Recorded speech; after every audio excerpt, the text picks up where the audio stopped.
is this?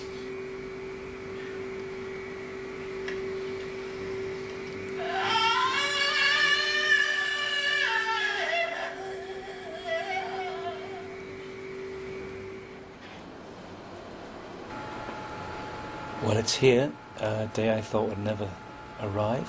I'm on my way into White City, Centre House, BBC, to have my first meeting about writing for Doctor Who. Well, that passed off very well. Very warm and lovely reception. Everyone unbelievably excited that we're actually doing Doctor Who. Can't quite believe it. A lot of pinching going on. That's Russell.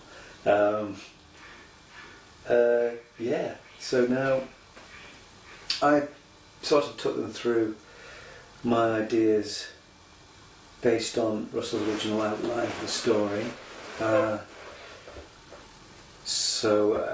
What I'm sort of juggling with at the moment is the idea of the story of the maid and her dead brother. And I suppose giving it a more serious edge, the idea that she's eager for the dead to come back, and in fact the aliens, which are at the moment not necessarily power crazed, are just trying to survive. Their idea of housing themselves in the dead is not a bad notion as far as they're concerned. Obviously to humanity at large it's beyond the pale. I suppose the only real danger at the moment is that I think everyone's expecting me to kind of produce a romp, you know, spooky, definitely spooky, but mostly a romp. And funnily enough, all the themes of spiritualism and death and mourning in it, I don't know, I somehow think against expectations it might turn out to be a bit more serious. Actually slightly nervous about starting after all these years, although I've told everyone I've had it in my head for 30 odd years. But it's very different thinking this will be the one, this is actually going on television, this is Doctor Who, not just a book or even an audio play. It's the real thing, and it's extraordinary how much pressure I'm feeling. I think I might ring up a couple of the others and see how they're feeling, and also the big question is how to write this new Doctor based on Russell's first episode and then presumably on the casting of whoever it is. We don't know yet. But yeah, that was couldn't really have gone better. It's the kind of meeting you like to think you have all the time, rarely do. So I better get on with it. Well, it's going well, I think. It is turning into a bit more of a romp than I expected, which is probably good news. I didn't want it to be maudlin. Then I try to find a way of defeating them through the properties of the gas that they exist in. That's why they're hiding in the pipes. It's their natural environment. So the logical thing was to change the state of the environment that they inhabit. So cooling it seems to be the logical thing. That's what you do with gas. You can cool gas, change its state, and when you change it, when you remove the carbon dioxide and other properties from it, it becomes a liquid. So I thought maybe that's the way to defeat them. Liquefy them, bottle them up, chuck them away, put them in the fridge. The others and I went out for an Indian meal yesterday in Hammersmith, a place called Chula. Steve Moffat, Paul Cornell, Rob Shearman, and we kind of just had a group hug over the barges. Just so delighted to be doing it, not quite believing we were allowed to. Eased out tidbits about our stories, and then as the drink flowed, more and more came out. Huge chunks of dialogue and plot, everyone getting very excited. I have to say the stories sound just wonderful, and I just thought, God, as a season this has got it's so juicy. It's like, God, people hopefully we're just going to love it. So I'm trying the idea of maybe starting the whole episode with the TARDIS scene. Russell's very keen to have journeys in the TARDIS now much more dangerous. The floor plate's lifting, so it's just the Doctor's barely in control of it. So this is their first journey into the past. He wants to make more of it. In that way, which kind of gets back to my original idea about it, you won't see anything of 1860 until it's through Rose's eyes. So the first thing you see of it will be the TARDIS doors opening onto that snowy garden at night, and all the wonder of that, followed by straight into the seance, and then the Gelf arriving and all that. They also wanted more of the Gelf personified. Now that's something I've been slightly going against to avoid the kind of doctor cliche.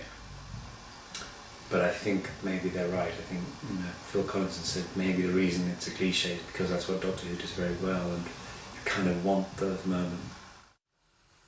It's frustrating process. I can't seem to do it at the moment. I'm going to go for a walk now, try and blow some cobwebs away and have a think.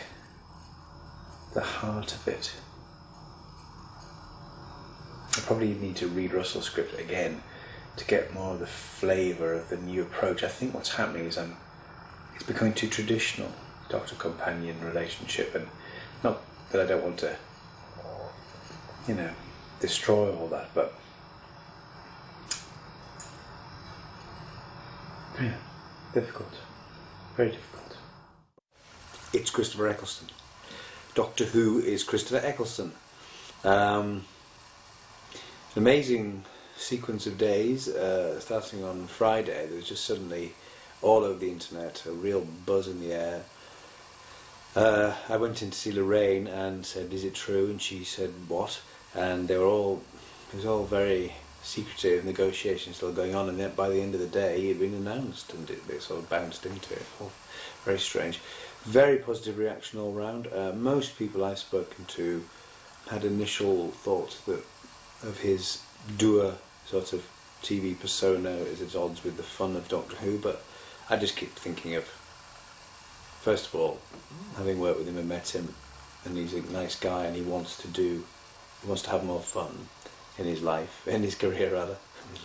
But secondly, you could have said the same about William Hartnell, tough guy image, and yet he found something in Doctor Who which was never given to him anywhere else. So I think it's a fantastic choice. And as I said to Russell in an email the other day, it's the kind of heavyweight casting that finally kicks into touch, well, for some time at least, those sorts of tabloid stories about Lawrence Welland-Bowen or Debbie McGee or other non-actors or weathermen being given the best job on television. So it's a statement of intent, it's a serious decision, and it's marvellous, I think.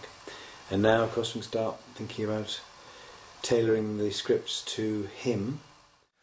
It's April the 6th, I think. I'm on the floor here because my chair is just broken. But here I am, nevertheless, in Lisbon, adding a little local colour to this video diary.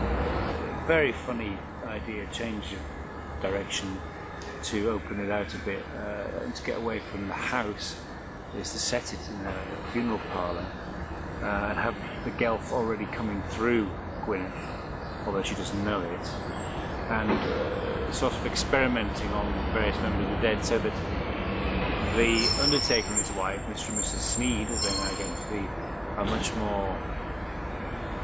It's actually a sort of professional embarrassment that they can't keep the dead down. And I can see lots of scenes immediately very exciting and funny. And I came up with the idea of that Dickens has a fan who pursues him through all his readings. He stops in the middle of the reading that we see him at, because the woman, this fan, is in the front row, but she's actually been dead for a week. And she's on the loose from Sneed's parlour, and they're traipsing around Cardiff in a hearse trying to track it down. So there's a lot of stuff there, a lot of fun, building towards a climactic seance where the Gelf come through properly, which I think is very good. All sound stuff. I just wonder, in the middle of this, whether I'm going to lose a lot of the Gwyneth drama, which I really like. The immediate problem was, I thought, starting from a much more comedic place. A scene I love immediately, where a man is shown in to see his dead relative, has a quiet moment, she reaches up from the coffin, starts to throttle him, and the Undertaker comes in and unexpectedly rolls his eyes and shouts, "Gwyneth, get your bloody bones down here, we've got another one." So it was hard in that sort of context to then, as it were, rescue a lot of the grimness. I know, I mean, that's what Russell wanted, because he thought it was just becoming too grim and it was in danger of being a play for today rather than Doctor Who, which is absolutely true, I think. It's just a process, and it's difficult. It becomes difficult to hang on to things you really treasure because they simply don't work anymore. So I wrote a whole draft with Mr. and Mrs. Sneed, and then realised that Mrs. Sneed was superfluous because the heart of the story is still Gwyneth and Gwyneth's powers. And I put in all that stuff about her knowing how much sugar the Doctor takes in his tea, and upped that to show that she had latent psychic powers she wasn't aware of. And I brought in a fake medium, Gideon Mortlock, who was going to do all that stuff, all the fun stuff there. Sent it away and then got a very positive response, had a great meeting. And the big thing was to give Dickens this journey of his, and it's about him confronting the fact that his rational beliefs just don't count for squat. So I'm pretty pleased with what I've done.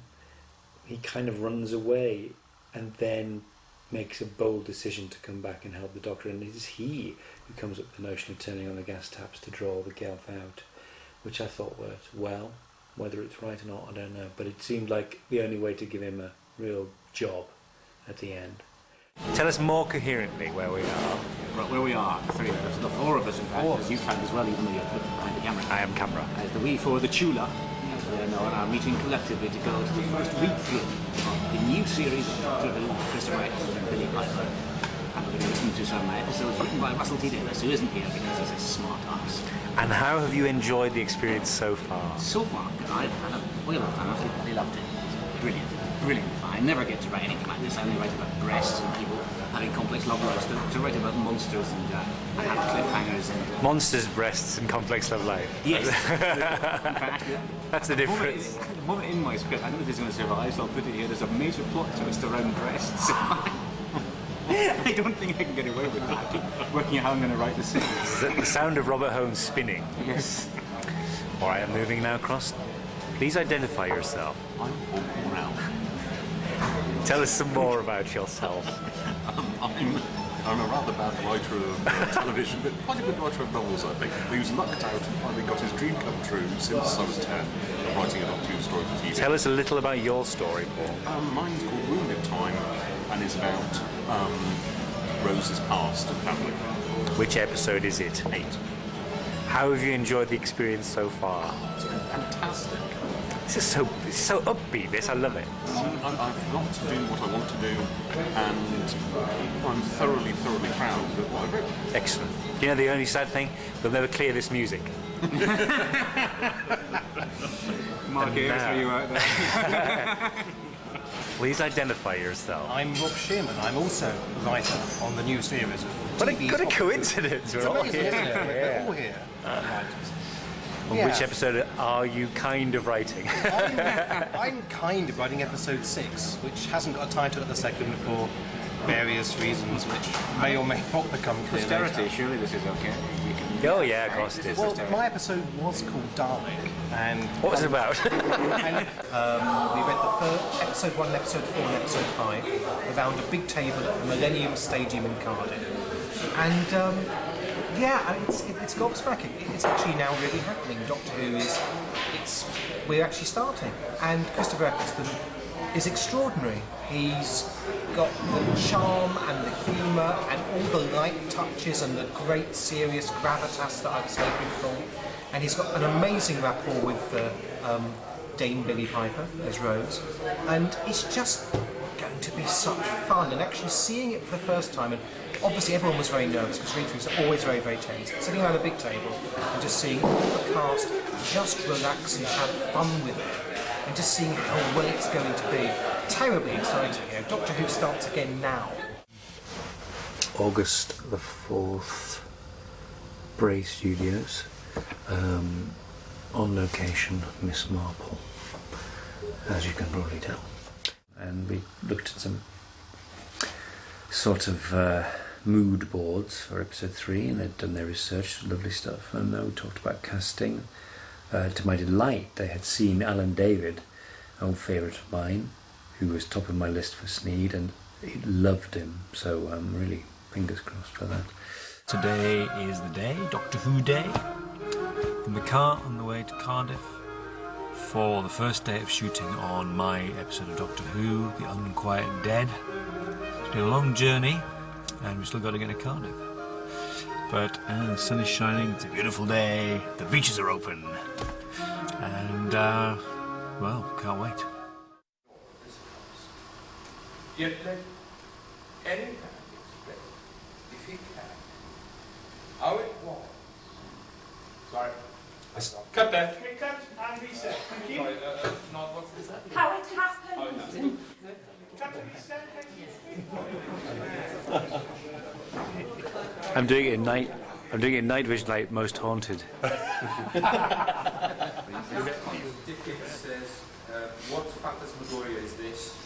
And Mrs. Peace stands up and she lets a cry come from her lips, and the ghost raises from her face and starts swirling about above her head, or a foot above her head. So what I need you to do is to react to that action. So on Dickens' line,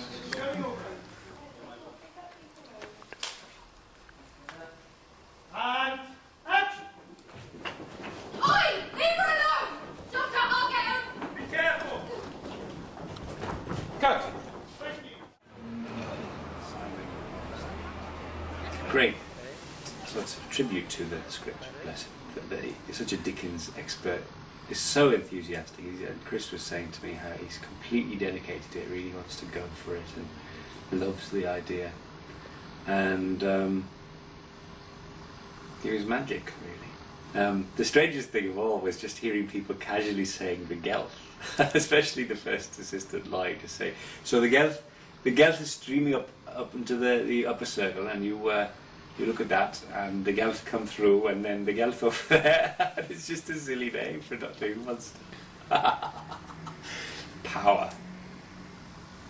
Fantastic. So I had a wonderful day, one of the nicest days of my whole life, probably. So, Eros, say some words for my video diary for this episode. Tell me why this is your favourite episode of anything you've ever done. Fi wrth fy modd Doctor Who wedi am y tyler. Mae'n pen gorau yn y byd. I'll subtitle it.